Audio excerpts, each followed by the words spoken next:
How close were you to turning heel? Real close. There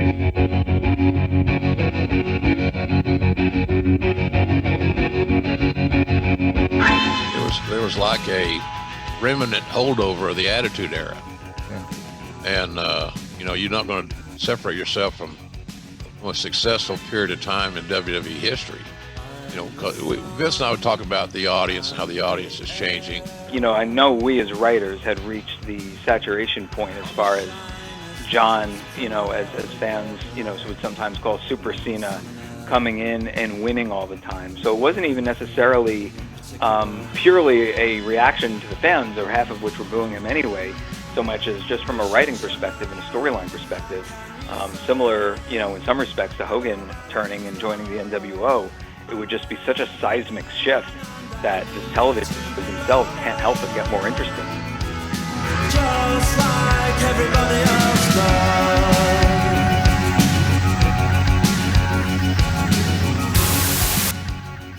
Ah, yes, the mythical John Cena heel turn. Before Roman Reigns reclaimed his own legacy with a generation-defining heel run, but after Hulk Hogan became NWO for life, there was the thought of another hypothetical babyface gone bad, the standard bearer of the PG era himself, Big Match John. From the mid-2000s up until the early 2010s, John Cena was the undisputed ace. Countless main events, big angles, and charity work. He was Hulk Hogan for Zoomers.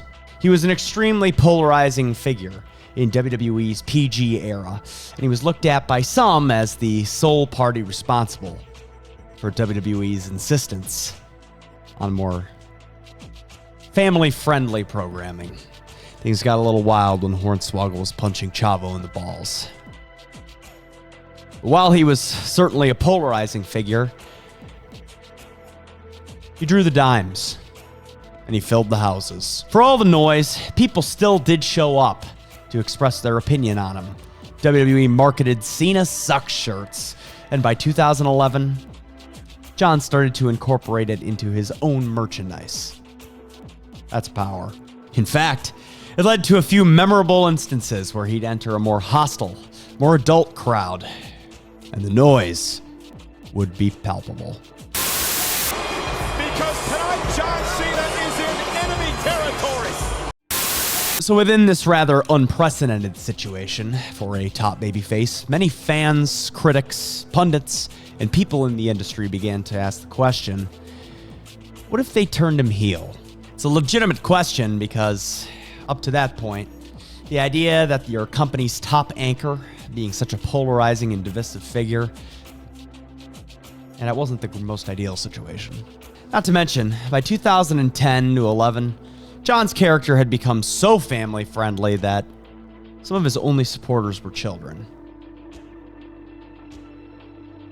A side effect of CM Punk's rise in 2011 was that John Cena had met someone who was his polar opposite, yet held a degree of popularity that was almost comparable.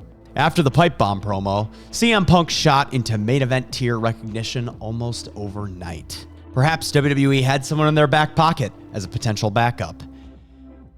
Although, Punk is definitely, But what did I ever do in this world to deserve an empty-headed, fucking dumb fuck like Hangman Adam Page to go out on national television and fucking go into business for himself? For what? What did I do, Dave? What did I ever do? There is but only one possible answer to his question. You tell me. less press savvy than John Cena. That's the word I'm looking for. But he was extremely popular, and he was catching fire by this point. And keep in mind, by this period, who was John Cena feuding with? The Rock. It is here where we exit the realm of speculation and prefacing, and we enter a reality where John Cena was legitimately, officially, certifiably, canonically about to turn heel. In December of 2011, WWE trademarked the phrase, "Fear my name." Reports from the time suggested that it was for Dean Ambrose, who had been up in WWE's developmental system for about a year and was nearing a main roster call-up. There were quite a few interesting pitches to bring Dean Ambrose on TV, but that's its own video. But with Fear My Name, it didn't really show up on any of WWE's programs, so it was largely forgotten. Except for us autists, of course. We remember this stuff for you. I love you all. You're welcome. Fear My Name remained forgotten. That was until 2015, when a bizarre segment from Total Divas showed... Yes, I am citing Total Divas, hear me out. The segment showed John Cena in a singlet bearing that infamous phrase, "Fear My Name." With that, us autists were awakened. Attention was piqued, and the pieces, well, they began to click into place. In the years since, it's become clear that the speculation that the WWE was planning for John Cena to turn heel in his feud with The Rock, it was accurate. Even that storyline with Kane, the one that ended Zack Ryder's career, kept emphasizing the phrase, "Embrace the hate." While this feud did have a rather typical Superman ending, where John Cena defeated Kane on top of an ambulance, it came off like one last little bit of character development before he went against the Great One. And with how bitter and personal the feud presented with The Rock really was, especially for a face versus face feud, Dwayne Johnson is a self-centered, egotistical, see-through son of a bitch that wouldn't give a rat's ass if this company closed its doors tomorrow. it wouldn't surprise me at all if the plan was to do the turn at WrestleMania 28. Honestly, his feud with The Rock may have been intended from the get-go to engineer a heel turn. I mean, really think about it.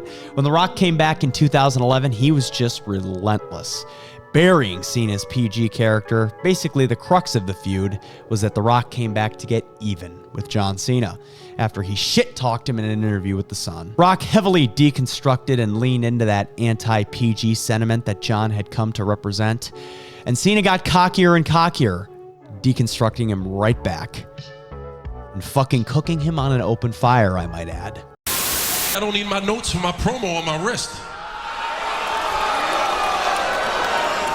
Nice tattoo, but I'm gonna be looking into the eyes of Dwayne Johnson and see a man afraid. Because you're gonna be looking at a dude who may not have balls, but a dude who is gonna beat the hell out of you at WrestleMania, Jack. Carry on, continue trending. And much of 2011 had been dedicated to John Cena versus CM Punk, where much of Cena's character was called into question by Punk directly. There's one thing you're better at than I am, and that's kissing Vince McMahon's ass.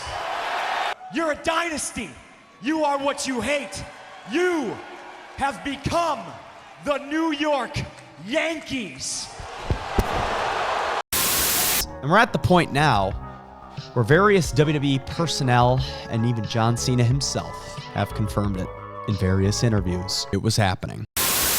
I was ready to go and already thinking about like what I could do with the story. Okay, what is heel? A heel is not just new gear.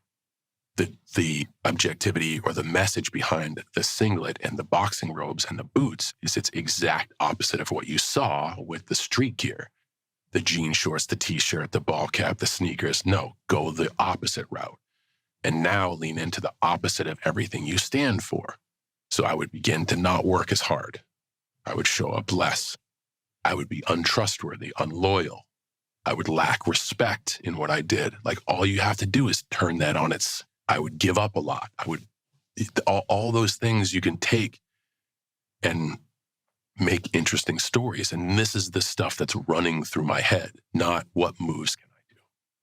It's like, how can I take the intellectual property that people are familiar with and twist it?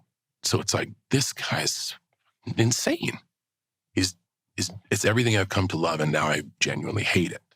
And in being a real bad guy, and I think that was the that was the conversation that was eventually had where it's like, okay, it's a bad idea. I'm like, hey, I know this is going to sting, but I'm not going to sell another t-shirt. I'm going to take all merchandise off the market. I'm not going to put out anything new. I'm not going to do any more appearances. I'm not going to do any make-a-wishes. I'm not going to do anything like that. I'm going to be a bad guy to make you a good guy, so you're a good guy does all that. Yeah. And that's when I was like, we're kind of in too deep. So it worked out the way it worked out. But bro, I was ready. But as both WrestleMania matches came and went, it seemed the idea had been tabled. The idea sort of died completely when Roman Reigns' original babyface run, the Big Dog, proved to be a far worse babyface run than Cena ever had. So all hands on deck were needed to turn that motherfucker heel. Keep in mind, there was a clear conundrum that WWE faced. Cena's heel turn, were it ever to happen, it'd be a Pandora's box type of situation. Once you do it, you can't undo it. And while creatively, it would 100% work out, I don't think there's any reason to believe that he couldn't pull it off. But monetarily, Cena was the sole guy on top. And while guys like Randy Orton, CM Punk, and many of his other contemporaries were just as talented, none of them could be the public face the way Cena could. And the positive PR John Cena brought the company, particularly after some of the worst scandals the company had ever faced throughout the 2000s, like the Benoit situation, wellness policy violations, and Linda McMahon's costly run for Senate. Cena was an anchor that I don't think they were comfortable messing with. But what if he did it now? An issue on the creative end of things that existed back then doesn't exist now. There's a whole new generation of babyfaces that have emerged in the WWE's main event scene that have proved they can be profitable, attract casuals, and do well, as well as a whole legion of guys down in NXT, not far behind. And I've noticed, with guys like Cody, there seems to be this pivot back to babyfaces in the public lexicon. We're horseshoeing just a little bit as a culture. We're shifting away from postmodernism, and people are craving earnestness, which is something John Cena provided back in his day. So how brutal would it be if they turned him right now? Right when his character is perfect for today's audience. You rip it from him. It would also solve the Cena paradox, that being, he's a babyface. They'll boo him. He's a heel. They'll cheer him. How about a little heel turn? You could argue, if he did it now, it would be a stake through the heart of countless Zoomers and young fans who, for them, he was our Hulk Hogan. It would be devastating and dimes. So I'm just saying that now, when everyone has moved on and stopped thinking about it, that maybe now is when you do it. And with all that said, Kino crew, I ask all 2,000 of you, thank you for that. I ask you, how would you turn John Cena heel? I want it all. I want you all in the comments and on the community tab to throw it all at me. Leave no stone unturned. Let's hear pitches of a John Cena heel turn from every possible angle. Write me a book. Write me an essay. Write me a full-blown outline. Leave no stone unturned. But make sure that when you do, just keep it Kino. 'Cause life is cinema.